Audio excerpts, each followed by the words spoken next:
Hello students, आज के इस वीडियो में हम लोग पाइथन में कॉल बाय रेफरेंस का यूज़ फंक्शन में कैसे करते हैं इसको यहाँ पे समझेंगे।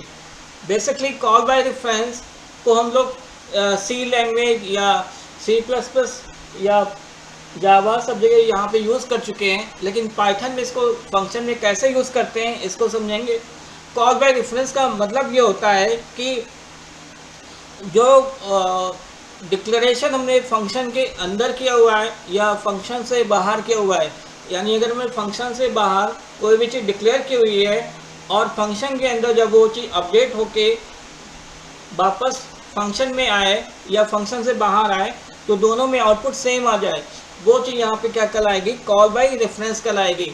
अब कॉल बाय रेफरेंस को यहाँ पे यूज़ करने के लिए दो केसेस बनते हैं। एक होता है यहाँ पे आई म्यूटेबल और दूसरा होता है म्यूटेबल।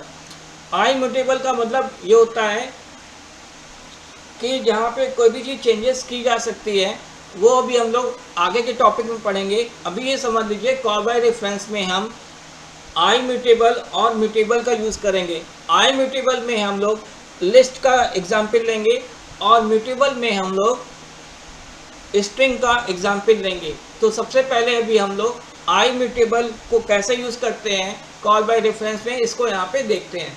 इसके लिए मैंने यहाँ पे एक फंक्शन बना लिया, इसका कोई नाम दे दिया मैंने। फिर यहाँ पे लिखेंगे s dot append, value pass कर दी। फिर s डॉट अपेंड, ये वैल्यू पास कर दी।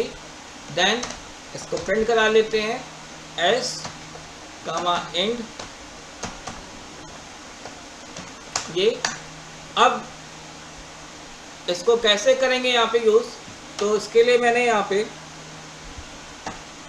पे कुछ वैल्यू पास कर दी। इस तरह से ये क्या बन गई हमारी, एक तरह से लिस्ट बन गई है। अब इसके बाद इसको यहाँ पे कॉल करेंगे। कॉल करने के बाद इसको यहाँ पे प्रिंट कराते हैं। प्रिंट करने के लिए खाली यहाँ पे एल लिख देते हैं। यहाँ पे लिख देते हैं आउटसाइड फंक्शन।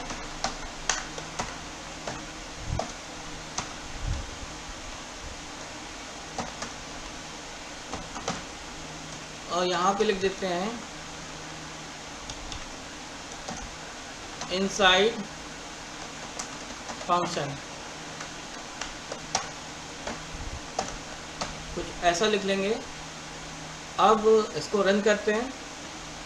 तो रन करने में आप देखोगे थोड़ा सा इसको डिफर कर लेते हैं यहाँ पे।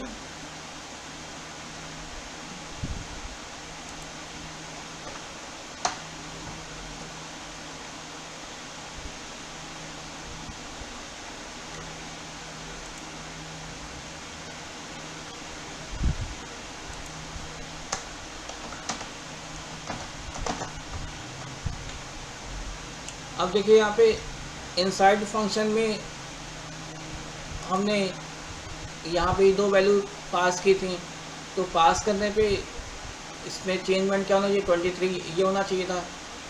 अब देखो यहाँ पे ये आ रही है। और आउटसाइड फंक्शन में मैंने खाली ये वैल्यू पास की थी, तो उसके हिसाब से ये वैल्यू प्रिंट होनी चाहिए थी। लेकिन आप देख लो कि यहाँ पे दोनों में एक ही सेम चेंजेस हो रहे हैं। तो ये क्या कहलाएगा हमारा कॉल बाय रेफरेंस। और इसे हम लोग आई म्यूटेबल ऑब्जेक्ट के थ्रू, आई म्यूटेबल का मतलब क्या होता है कि जहाँ पे हम लिस्ट के द्वारा कोई वैल्यू पास कर रहे हो तो उसे यहाँ पे क्या बोलते हैं, आई म्यूटेबल बोलते हैं। अब ये तो हो गया कि कॉल बाय रेफरेंस में फंक्शन के अंदर जो चेंजेस हुए वो फंक्शन के बाहर भी वही चेंजेस दिखाई दे रहे हैं। लेकिन इसी में एक्सेप्शन क्या है कि अगर इसी को हम स्ट्रिंग के थ्रू यूज़ करेंगे तो स्ट्रिंग के थ्रू यूज़ करने पे फंक्शन के अंदर जो चेंजेस होंगे वो फंक्शन के बाहर चेंजेस नहीं दिखाई देंगे। इसको दूसरे एग्जाम्पल से हम लोग देख लेते हैं कि इसी को अगर हम स्ट्रिंग के थ्रू यूज़ करते हैं तो वो कैसे यूज़ होगा, उसको यहाँ पे समझते हैं। इसके लिए मैंने यहाँ पे यहाँ लिख लिया s बराबर s plus hello how are you, ये लिख लिया मैंने। प्रिंट इनसाइड फंक्शन एस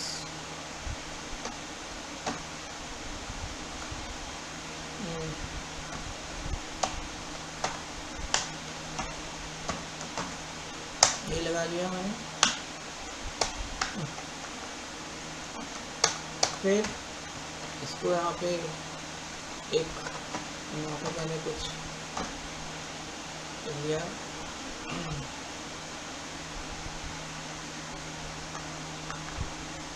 कोई वैल्यू पास कर देते हैं पहले तो।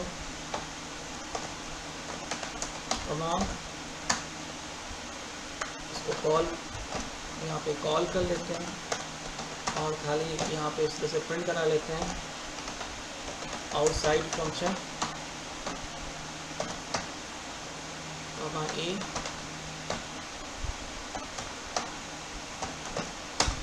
अब इसको रन कराते हैं। तो रन करने में देखिए इनसाइड फंक्शन में ये चीज़ें इस तरह से आ रही है, लेकिन आउटसाइड फंक्शन में खाली जो हमने यहाँ पे वैल्यू पास की थी खाली वही वैल्यू यहाँ पे डिस्प्ले होके आ रही है, जबकि इनसाइड फंक्शन में क्या हो रहा है कि ये दोनों चीज़ें मर्ज होके आ रही हैं। फिर से देख लीजिए इसको, ये देखिए यहाँ पे आपको चेंजमेंट दिखाई दे रहे होंगे। इनसाइड फंक्शन के अंदर हुआ यानी कि उसमें ऐड हो गया, लेकिन आउटसाइड फंक्शन में खाली जो हमने यहाँ पे डिक्लेयर की थी वही यहाँ पे प्रिंट होके आ रही है। यानी यहाँ पे कॉल बाय रेफरेंस तो यूज़ हो रहा है, लेकिन कॉल बाय रेफरेंस में क्योंकि हमने यहाँ पे स्ट्रिंग यूज़ किया हुआ है, और स्ट्रिंग में क्या होता है कि जो भी फंक्शन के बाहर, फंक्शन आउटसाइड फंक्शन के बाहर कोई भी चेंजमेंट होके नहीं आएंगे, तो इसे यहाँ पे क्या बोलेंगे, यहाँ पे म्यूटेबल बोला जाएगा। तो यानी कि कॉल बाय रेफरेंस में हम लोग आई म्यूटेबल और म्यूटेबल के द्वारा इसको डिक्लेयर कर सकते हैं। होपफुली आपको ये समझ में आया होगा। थैंक्स।